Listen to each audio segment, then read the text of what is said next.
Today we will start with this using objects as a parameter.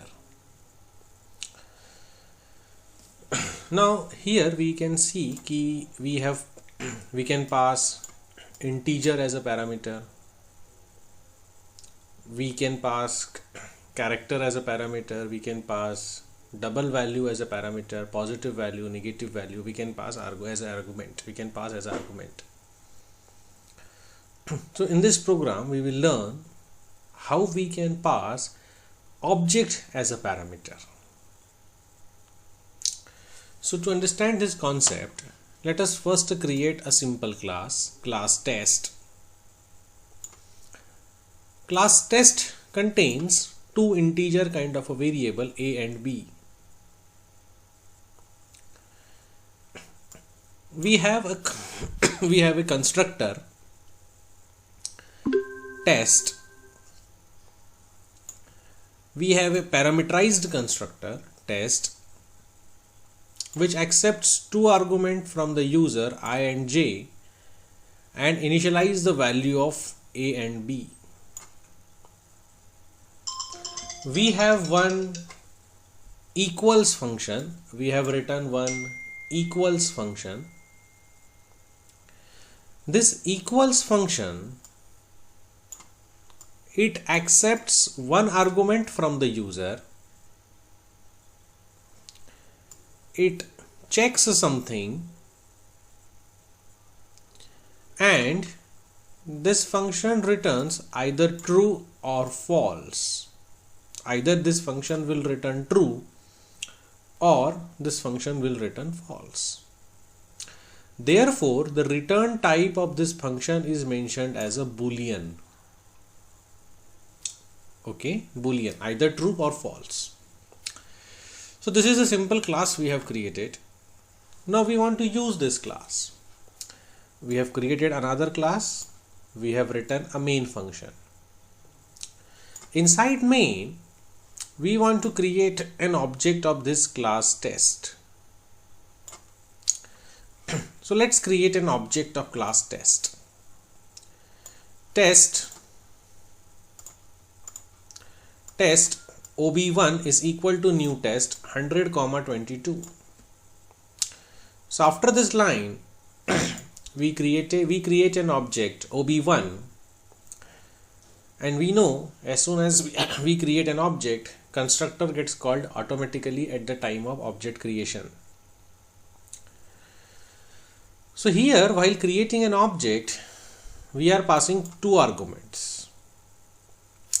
So it will search for appropriate constructor. So this constructor is there which accepts two argument of type integer.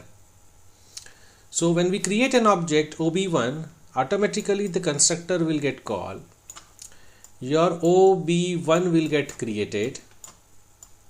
In ob1 you will have value of a and b variable. 100 to 100 you have initialized, the value of I is equal to 100, the value of j is equal to 22, and I value you have assigned to a and j value you have assigned to b. So in your ob1 your value of a is 100, your value of b is 22. By executing this first line you have achieved this thing, this much you have achieved. Now you want to create another object ob2, new test 122. So you will create another object ob2, you will have a and b, you pass two value 100 and 22. Again this constructor will get called automatically. The value of a and b will be initialized to 122. Let's say you create another object ob3. So let's say ob3. You have a variable a and b. You pass two values, -1, -1. This constructor gets called. The value of a and b will be initialized to -1 and -1. Now you have these three objects created. Now you want to check whether object ob1 is equal to ob2 or ob1 is equal to ob3. Okay, So see here what we are doing. Here we are doing this ob1 dot equals ob2. It means call this equals method, call the equals function method for ob1. For ob1 you call this ob1 for ob1 and pass ob2 as an argument. Okay, ob1 के लिए equals function call करो and pass ob2 as an argument, just like you have passed here 122 as an integer argument. ob2 is an object. Okay, so here you pass that object as an argument. So when we pass integer value, we collect it in an integer variable. When we pass two integer value, we collect them in two different integer variables. So when we are passing an object ob2 is an object of type test. ob2 किस type का variable है? ob2 test type का variable है. So we will collect that ob2 here in test type of variable. So here you have passed ob2, you have collected it in O. So you have again let's visualize how your O will look like. O will look like, and O के अंदर रहेगा A variable and B variable. ob2 पास किया तो what are the value of ob2? 122. So your 122. You have passed ob2. ob2 is an object of type test. That's why you have collected it in object of type test only. So your O will look like this. Okay. Now you want to check whether this O dot A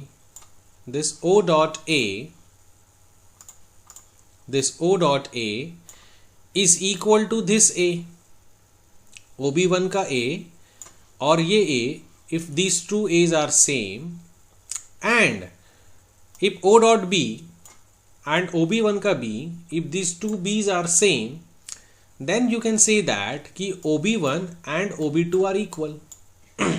So they are same. So this you have done here. See, O dot A is equal to A and O dot B is equal to B.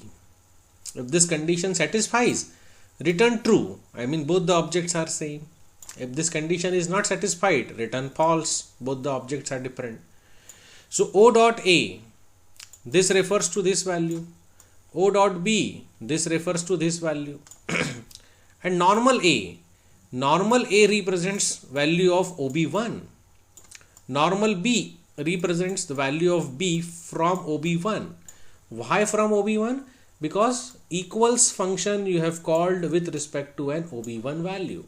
So this A and B, they correspond to ob1 and ob2 you have passed here. For the second line, for this second line, say here ob1 equals ob3. Now you have passed ob3. What is ob3? ob3 is an object of type test. So you collect it in the same test variable. So you will create O. Your O will look like this. O contain A and B. So what is the value of ob3? ob3 is -1, so your A is having -1, B is having -1. Now you will check O dot A is equal to this equals function you have called with respect to ob1. So you will check O dot A is equal to this A. False. This is not A. This is -1 and this is 100. So it is not same. So in this case it will return false. So your output it will look like this. ob1 is equal to ob2, that is true. ob1 is equal to ob3, that is false. This is how you can pass object as an argument from here. We have a class box.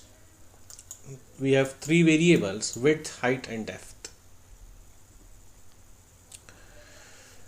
For this box class, this is my first constructor, this is my second constructor, this is my third constructor, this is my fourth constructor. I have written 4 different kinds of a constructor for my box class. So my first constructor is, it accepts one argument from the user of type box, and then it initializes width, height and depth from that box value, ob.width, ob.height and ob.depth. My second constructor, it accepts 3 double kind of a value from the user, and using those 3 double value, this constructor initializes the value of width, height and depth. My third constructor, it is a default constructor or 0 argument constructor. It initializes the value of width, height and depth as -1, -1, -1, default value. And we have another kind of a constructor box which accepts only one argument from the user, and it initializes the value.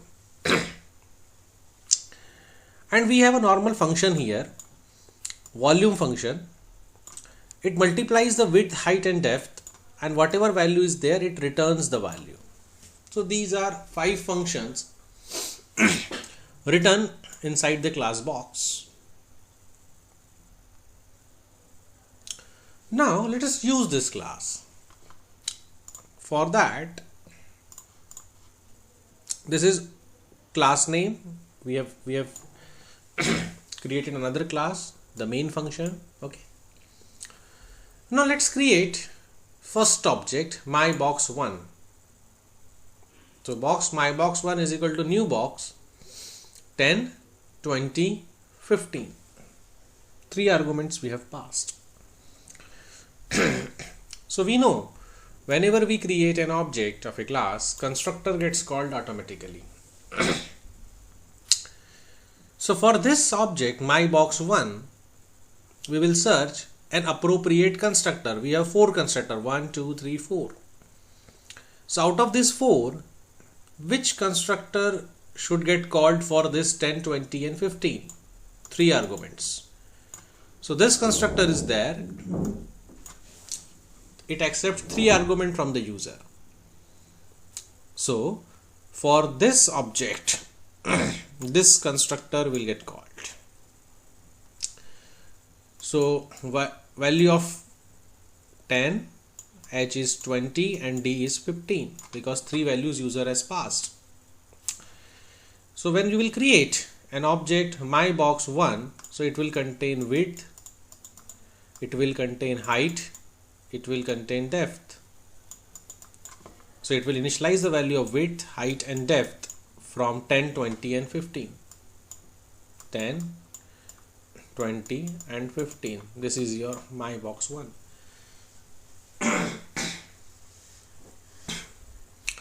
So when you execute the second line, myBox2 is equal to new box. So myBox2 is equal to new box.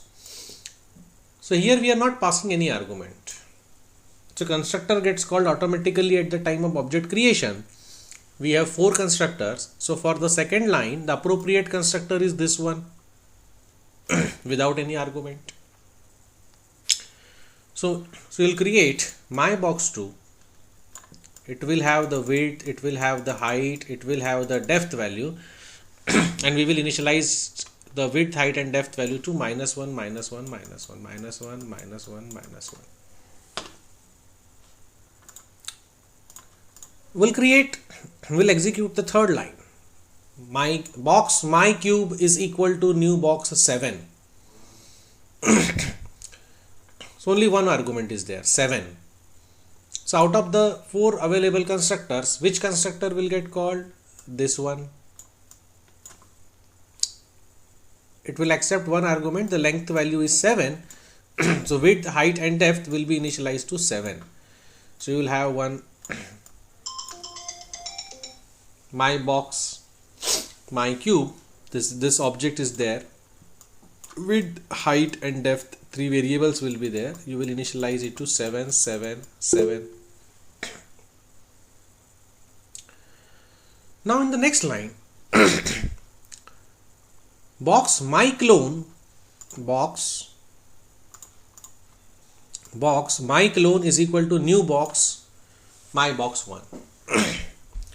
Now what is the meaning of this line? The meaning of this line is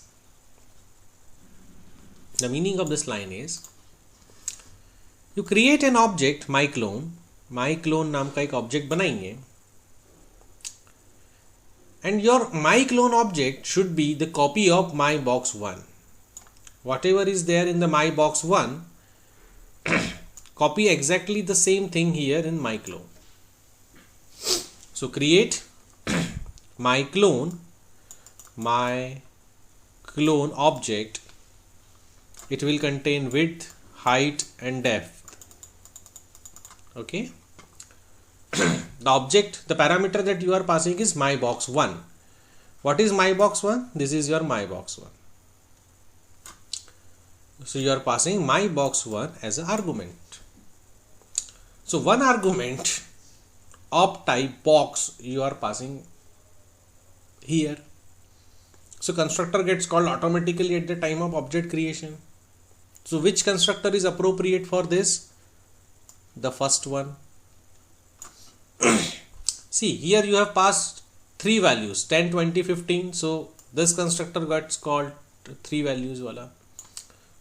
0 values, so 0 constructor. 1 value, so this 1 wala constructor. 1 object, so this object wala constructor gets called. So when you pass my box 1, so you will collect it here in some temporary variable of type box. Now you have created OB. So OB will contain width, height and depth. So you have passed my box 1. So this is your my box 1. So what is the value of width? 10, 20 and 15. So this is equal to 10, this is equal to 20, this is equal to 15. So you have passed my box 1. My box 1, the value of width, height and depth is 10, 20, 15. So OB will contain value 10, 20 and 15. Now you want to initialize the width, height and depth. So this is OB dot width, this is OB dot height, this is OB dot depth. So whatever the value of OB dot height, OB dot width and OB dot depth, you copy it here, width, height and depth. This width, this height and this depth, they belong to this my clone. Why my clone? Because you have created this object, box my clone.